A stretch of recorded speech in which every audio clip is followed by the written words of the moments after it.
అందరికీ నమస్కారం.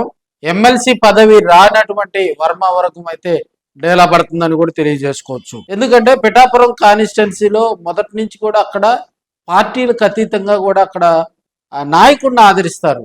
So party వ్యవహారాలు, పార్టీ సిద్ధాంతాలు కాకుండా అక్కడ లీడర్ని వాళ్ళు ఓన్ చేసుకుంటారు. లీడర్ని తమ నాయకుడిగా కూడా వాళ్ళు అభివర్ణించుకుంటూ ఉంటారు. ఇప్పుడున్న పరిస్థితుల్లో కూడా పిఠాపురం వర్మకు అక్కడ మద్దతు పెరుగుతుందని కూడా కొంతమంది రాజకీయ విశ్లేషకులు అయితే చెప్తా ఉన్నారు.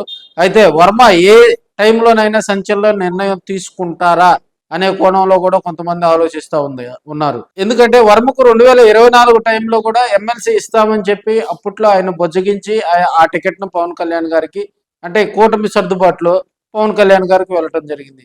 అప్పటి నుంచి కూడా వర్మ నామినేటెడ్ పదవి, అదేవిధంగా ఎమ్మెల్సీ ఇస్తారు లేకపోతే నామినేటెడ్ పదవి ఇస్తారని చెప్పి కూడా ఆశగా ఎదురు చూసినటువంటి వర్మకి మొన్న ఎమ్మెల్యే కోటాలో ఉన్నటువంటి ఎమ్మెల్సీ స్థానాలు భర్తీ అవడంతో కూడా అక్కడ ఉన్నటువంటి కార్యకర్తలు కొంత డేలా పడతా ఉన్న పరిస్థితి. ఇప్పుడున్న పరిస్థితిలో అదేవిధంగా జనసేన పార్టీలో కొంతమంది వర్మకు ఎందుకు ఎమ్మెల్సీ రాలేదు అనే దాని మీద జనసేన పార్టీలో ఉన్నటువంటి లీడర్స్ వివరణ ఇవ్వటం కూడా అక్కడ తెర వెనక ఎవరు ప్రయత్నాలు చేశారనేది కూడా మనం తెలుసుకోవచ్చు.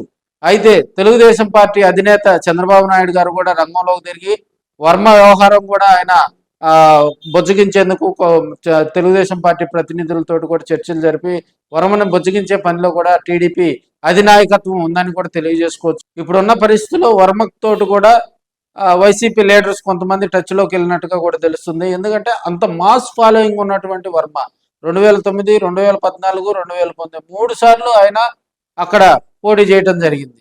సో 2014లో తెలుగుదేశం పార్టీ అధికారంలోకి రావటం, అక్కడ వర్మ సిట్టింగ్ ఎమ్మెల్యేగా కూడా గెలుపొందటం, పిఠాపురం అభివృద్ధికి కూడా వర్మకు అక్కడ ఉన్నటువంటి క్యాడర్ తోటి కూడా అక్కడ ఉన్నటువంటి ఒక మంచి మాస్ ఫాలోయింగ్ ఉన్నటువంటి వర్మకు గనక మంచి పదవి కనుక ఇస్తే అక్కడ మంచి రోజులు వస్తాయి అనేది కూడా వైసీపీ అధిష్టానం ఆలోచిస్తున్నట్టుగా కూడా తెలుస్తుంది. ఇప్పటికే కొంతమందితో వర్మ టచ్లోకి వెళ్ళినట్టుగా కూడా సమాచారం తెలుస్తూ ఉంది. మరికొన్ని రోజుల్లో కూడా వైసీపీ దీని మీద స్పీడప్ చేసేందుకు కూడా అక్కడ ఉన్నటువంటి లీడర్స్ తోటి వారందరితోటి స్పీడప్ చేసేందుకు, ఎందుకంటే కొంతమంది కౌన్సిలర్లు కూడా వర్మకు మద్దతుగా కూడా తమ కళాన్ని వినిపిస్తున్నటువంటి వేళ వర్మ తీసుకునేటువంటి నిర్ణయం మీదే ఆయన రాజకీయ భవిష్యత్తు, పొలిటికల్ ఫ్యూచర్ ఉంటుందని కూడా కొంతమంది రాజకీయ విశ్లేషకులు అయితే జోరుగా చర్చించుకుంటా ఉన్నారు. మరి వర్మ మరో అడుగు ముందుకేస్తారని కూడా కొంతమంది అయితే ఘాటుగానే చెప్తా ఉన్నారు.